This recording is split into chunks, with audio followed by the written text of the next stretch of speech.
Dan pemirsa, kita langsung bergabung dengan rapat terbatas dengan Menteri Luar Negeri Retno Marsudi berikut ini. Aturan tersebut termasuk isu terkait pemulangan WNI dari Malaysia dan juga ABK. Nanti secara terpisah saya sampaikan juga mengenai masalah jamaah tabligh.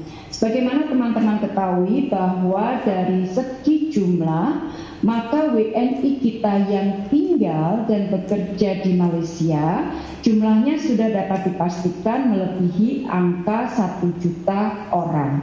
Jadi jumlahnya cukup besar. Sementara data yang kita bisa himpun untuk ABK yang bekerja di kapal-kapal pesiar jumlahnya adalah sekitar 11.838 yang bekerja di 80 kapal. Jumlah ini mungkin dari waktu ke waktu akan terus bergerak sesuai dengan data-data yang masuk ke kami. Nah, saya ingin sedikit memberikan beberapa contoh bantuan seperti apa yang selama ini sudah diberikan oleh perwakilan kita di luar negeri. Misalnya untuk ABK, kita memastikan bahwa hak-hak mereka, para ABK WNI kita, dipenuhi oleh perusahaan di mana mereka bekerja. Tadi pagi misalnya, contoh yang lain, subuh, waktu di Indonesia pukul 5, berarti di Malaysia pukul 6, saya sudah melakukan komunikasi dengan konjen kita di Johor Bahru yang pada saat itu sudah berada di pelabuhan Setulang Laut untuk memastikan bahwa proses teman-teman kita yang ingin pulang dapat berjalan dengan lancar. Saya juga melakukan komunikasi dengan konjen RI di Kuching dan KJRI terus memberikan bantuan bagi WNI yang memang ingin pulang untuk Kuching, mereka pulang melalui batas darat.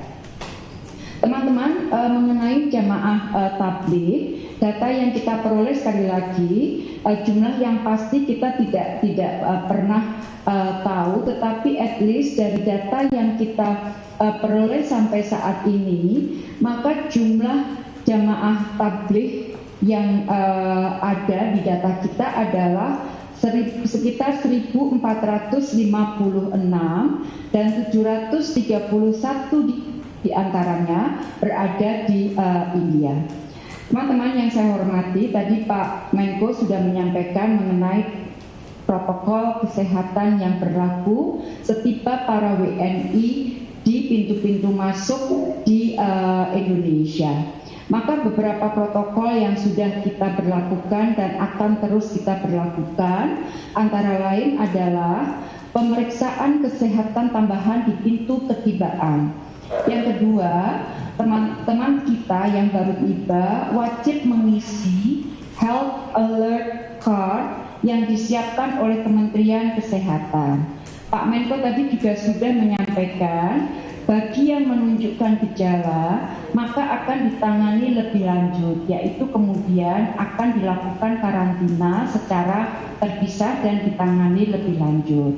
Bagi yang tidak menunjukkan gejala, maka sangat dianjurkan bahwa mereka tetap melakukan karantina mandiri selama 14 hari. Nah, tadi di dalam rapat Pak Menkom Info menyampaikan mengenai aplikasi Lindungi Peduli yang dapat digunakan untuk memantau pergerakan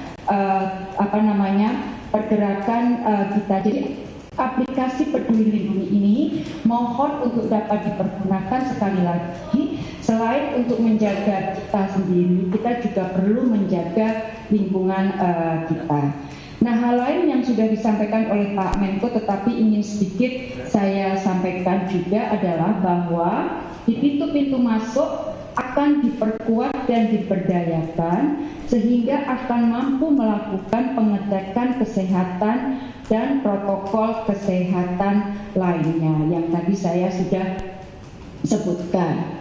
Nah, teman-teman, untuk kasus di Malaysia, sejauh ini perwakilan Republik Indonesia telah berusaha untuk memberikan bantuan logistik kepada para WNI kita. Sejauh ini sudah lebih dari 3.000 bantuan logistik yang diberikan.